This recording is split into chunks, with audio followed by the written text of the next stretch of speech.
अस्सलाम वालेकुम, आप देख रहे हैं दुआ का किचन। तो आज मैं बनाने जा रही हूँ मशहूर पेशावरी किस्सा ख्वानी खीर की रेसिपी। तो चलिए स्टार्ट करते हैं इसे बनाना।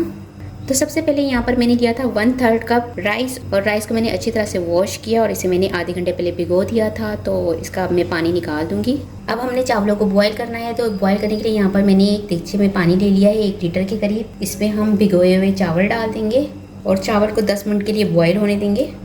10 मिनट के अंदर ये चावल अच्छी तरह से बॉयल हो जाएंगे और फ्लफ़ी से हो जाएंगे। जो पानी है वो सारा जज़्ब कर लेंगे अपने अंदर।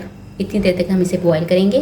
तो यहाँ पर देखिए पानी को जो है चावलों ने अच्छी तरह से अपने अंदर जज़्ब कर लिया है और ये सॉफ्ट हो गए हैं। फ्लेम ऑफ कर दूँगी और इसको थोड़ा सा ठंडा होने दूँगी।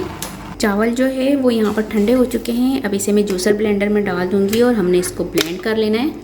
साथ ही इसमें मैं डाल दूँगी 1.5 गिलास दूध।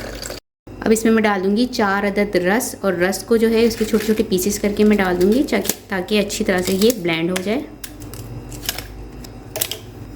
इसको कवर कर देंगे और इसका पेस्ट बना लेंगे। अब यहाँ पर खुले से बर्तन में मैं ले लूँगी 2 कप भर के शुगर, और शुगर को हमने मेल्ट होने देना है। शुगर यहाँ पर मेल्ट हो चुकी है। अब इसमें मैं दूध डाल लूँगी। दूध लिया है 1 लीटर। अब दूध को अच्छी तरह गाढ़ा होने तक पकाएंगे हम 10 मिनट तक। साथ इसमें मैं डाल दूँगी 3 अदद सब्ज़ इलायची, और दूध को गाढ़ा होने तक हम पकाएंगे। तो यहाँ पर दूध में देखिए यहाँ पे खूबसूरत सा कलर आ चुका है और काफ़ी हद तक ये गाढ़ा होने लग चुका है। अब इसमें मैं पेस्ट डालूँगी, जो पेस्ट बनाया था मैंने रस और राइस का, वो पेस्ट इसमें डाल देंगे। इसे मिक्स कर लेंगे। साथ ही इसमें मैं डाल दूँगी 5 टेबल स्पून मज़ीद और ऊपर से शुगर, और आप टेस्ट कर लीजिएगा। अगर आपको शुगर कम लगे तो आप बढ़ा दीजिएगा। अपने टेस्ट के अकॉर्डिंग कम या ज़्यादा कर लीजिएगा शुगर को।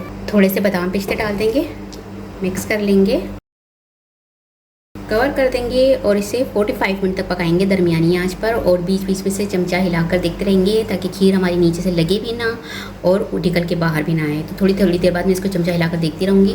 तो यहाँ पर देखिए खीर को पकते हुए यहाँ पर 40 मिनट हो चुके हैं और ये काफ़ी हद तक रिड्यूस हो गई है देखिए, और ये गाढ़ी भी हो गई है।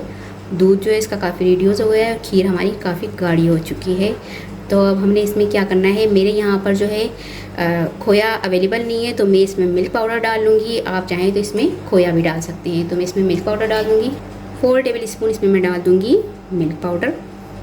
इसके अंदर बिल्कुल ऐसे ही फ्लेवर आएगा जैसे खोए का होता है, सेम वही फ्लेवर खोए का आएगा इसमें मिल्क पाउडर डालकर।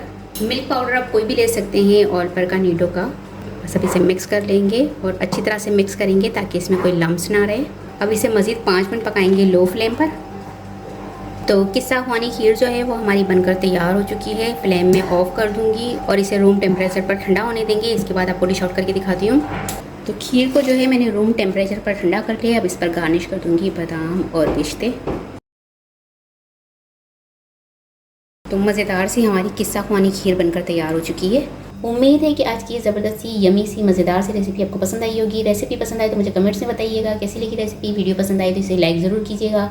चैनल को सब्सक्राइब कीजिएगा। फैमिली फ्रेंड्स के साथ शेयर कीजिएगा। आपसे मिलूंगी नेक्स्ट वीडियो में। जब तक के लिए अल्लाह हाफिज़।